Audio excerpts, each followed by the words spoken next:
Salut les mutants, c'est John Coffey de la Marvel Team Dog, bienvenue pour cette nouvelle vidéo. Donc aujourd'hui on va faire un petit top des meilleurs films d'adaptation de comics ou bien de manga. Donc ce sera un top 8, hein. J'ai vraiment pris les 8 que j'ai le plus apprécié, donc on peut commencer. Hein. À la 8e place, je mets le premier Spider-Man, celui qui est sorti en début 2000, là j'ai oublié le nom du réalisateur, mais enfin bref. Ce Spider-Man là, comment vous dire, aujourd'hui, tu peux le regarder et te dire oui, ça a mal vieilli, les effets spéciaux sont pas ouf, etc. etc. Mais quand c'est sorti à l'époque, franchement, c'était un truc de ouf. C'était vraiment, on voyait le Spider-Man qu'on a toujours connu dans la série anime, en tout cas ce qu'on voyait dans les années 90, de la série animée Spider-Man des années 90, en live quoi. Et le scénario était crédible, le Spider-Man c'était le Spider-Man qu'on connaissait, les combats étaient stylés. Pour l'époque, les effets spéciaux aussi, c'était un truc de ouf, on pétait les plombs sur les effets spéciaux à l'époque, il faut le dire. Non, ce Spider-Man là, pour moi, ça reste le Spider-Man. Autant vous dire, c'est le Peter Parker. Et je ne sais pas ce que vous pensez, parce que ça a vraiment marqué. C'est vraiment. L'histoire se tenait, il y avait du drame, il y avait du suspense, il y avait. Tout était bon. Tout était bon. Donc, oui, 8e place, le premier Spider-Man à voir. Honnêtement, à voir. Ensuite, à la 7e position, là, je mets Avenger 1. Bah, Avenger 1, honnêtement, je me souviens encore à l'époque, je m'attendais à rien, mais franchement, j'ai été plutôt impressionné par le film. Parce que c'est vraiment en plus le film qui m'a fait commencer le MCU. Hein. Avant ça, quand j'entendais les films sortir, je me disais, putain, ça m'a l'air d'être de la merde. Quand j'ai regardé Avenger, en fait, je me suis dit, putain, ils ont réussi à ruiner autant d'héros et faire en sorte que voilà, ce soit crédible, que ça se passe bien, l'histoire était intéressante. Donc Avenger 1, honnêtement, moi, c'est l'un des meilleurs films de MCU. Hein. C'est vraiment en tout cas celui, bon, peut-être encore il y a de la nostalgie, mais c'est vraiment celui qui m'a fait rentrer dans le délire MCU, qui m'a fait que voilà, j'ai commencé à consommer toute leur filmographie, on va dire, entre guillemets. Donc ensuite, à la 6e position, il y a Battle Royale. Oui, Battle Royale. Battle Royale qui de base est un roman. Ensuite, ils ont fait un manga, puis un live action ou un film. Donc bref, on va partir du principe que ça sort quand même du manga. Donc Battle Royale, pour ceux qui ne connaissent pas, c'est l'histoire d'élèves qui vont en vacances comme ça. Ils pensent aller en vacances et hop, ils se retrouvent dans une île. Le gouvernement leur dit bon, voilà, vous êtes une génération un peu de faibles. Donc voilà, vous avez 3 jours pour tous vous entretuer. On va avoir 15 survivants, sinon on vous tue tous. Bon, à partir de là, tu sais que ça part en couille. Donc, Battle Royale, aussi à l'époque, ça m'avait choqué. Dans ce film-là, quand je l'avais vu, jusqu'à je pensais vraiment que ça se passait comme ça au Japon. Et quand j'étais au Japon, j'ai dit à des Japonais, vous faites vraiment ça?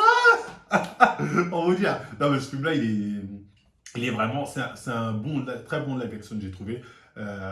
L'histoire est bien, il y a des petites péripéties intéressantes, c'est très humain. En fait, c'est un film qui est vraiment très humain, ouais. Donc voilà pourquoi j'ai vraiment bien apprécié le film Battle Royale, même si ça ne vaut pas le manga. Le manga est beaucoup plus profond, beaucoup plus développement de personnage, c'est beaucoup plus sérieux le manga. Mais le live action, en tout cas, est très très bien Battle Royale. Hein. Je vous le conseille. Hein. Si vous commencez par ça, je pense que vous allez apprécier, même si on peut dire que la fin est un peu what the fuck. Mais voilà, ça passe. Hein. Donc à la 5e position, là, je mets Infinity Wars. Infinity Wars. Infinity Wars qui pour moi est, je pense, le meilleur de tous les Marvel. Hein. Je veux dire, pour moi en tout cas, c'est celui que j'ai le plus apprécié. Hein. Il y avait du drame, les scènes de combat extraordinaires, l'histoire bien entraînante, etc. etc. Ils ont pris des risques dans ce film-là et c'était génial. Bon, après, la suite, malheureusement, a fait que non. Mais en tout cas, pour moi, fait que non. Mais ce film-là, je veux dire, c'est le bijou du MCU. Hein. C'est le bijou du MCU. C'est leur meilleur film, personnellement, je pense. Ils n'ont pas fait mieux. Donc voilà, 5e place, Infinity War. 4e place, je ne sais plus trop. Peut-être que je me gourre. Donc, à la 4e place, là, je mets le film Old Boy. Old Boy qui est une adaptation d'un manga, hein, pour ceux qui ne le savent pas. Donc c'est un live action, on peut appeler ça comme ça. Donc c'est l'adaptation d'un manga, donc c'est bien un live action pour moi. En tout cas, je l'entends comme ça du moins. Et Old Boy, ouais, c'est une dinguerie. Hein. Bon, pour ceux qui ne connaissent pas l'histoire, c'est un mec, il ne sait pas pourquoi, il a été enlevé et enfermé dans, pas vraiment une cellule, on va dire dans une chambre, pendant 15 ans. Et un jour, il est libéré comme ça. Il se dit pourquoi on m'a enfermé, pourquoi, qu'est-ce que j'ai foutu là? Et il va essayer de retrouver les mecs qui l'ont enfermé, le savoir le pourquoi du comment. Donc c'est une histoire de gueudin, le boy. On peut dire que c'est une histoire de gueudin. Ça part dans tous les sens. Il y a des rebondissements, il y a de l'action, il y a de la bagarre. Non, le boy, honnêtement, c'est vraiment, si vous ne l'avez pas vu, je vous conseille de le voir. C'est un film coréen, c'est excellent. Hein. C'est la fin, vous êtes en mode, oh, oh, Oh non, oh non, oh non. Mais nickel. Nickel, Oldboy. Donc oui, Oldboy pour moi, c'est quatrième place. Et pas volé. Vraiment pas volé. Donc là, on va commencer mon top 3. Donc, c'est pas facile, hein. Mon top 3, je suis assez... Ah, mais voilà, bref, fallait bien choisir. Donc, à la troisième position, j'ai décidé de mettre Watchmen. Watchmen, hein, donc le film reprise du comic du même nom, si je ne me trompe pas. Watchmen, c'est une dinguerie. Watchmen, je l'ai maté quand j'étais ado, je crois, la première fois que je l'ai vu.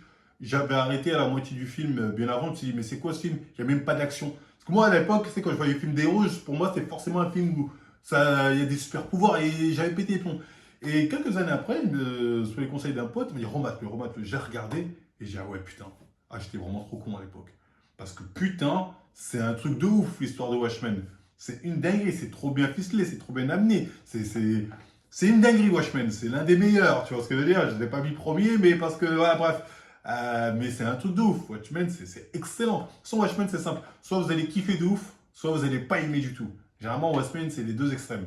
Moi, je fais partie de ceux qui ont kiffé de ouf. Donc, ouais, je vous encourage à regarder Watchmen à tête reposée parce que c'est vraiment du lourd.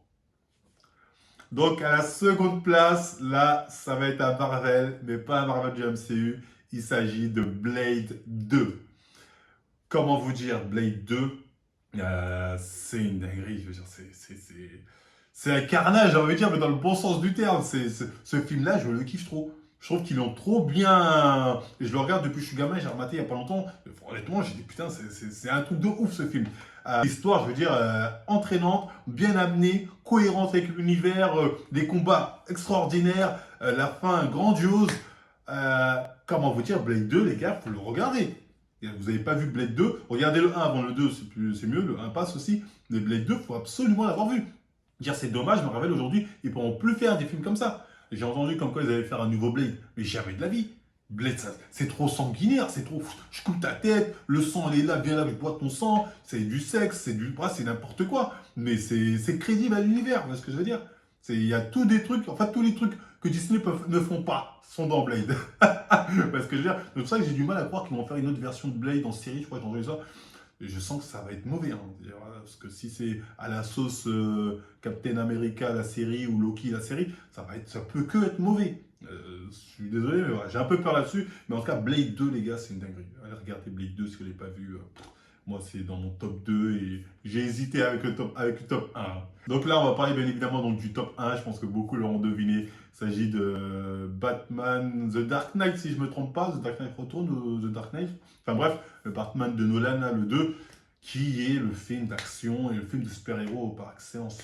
Ce film-là, je le regarde, je pète un plomb. Et tu te fais pas chier une seconde. Les péripéties sont très bien amenées. Le Batman, c'est un Batman qu'on connaît. Je veux dire, le Joker, magnifique.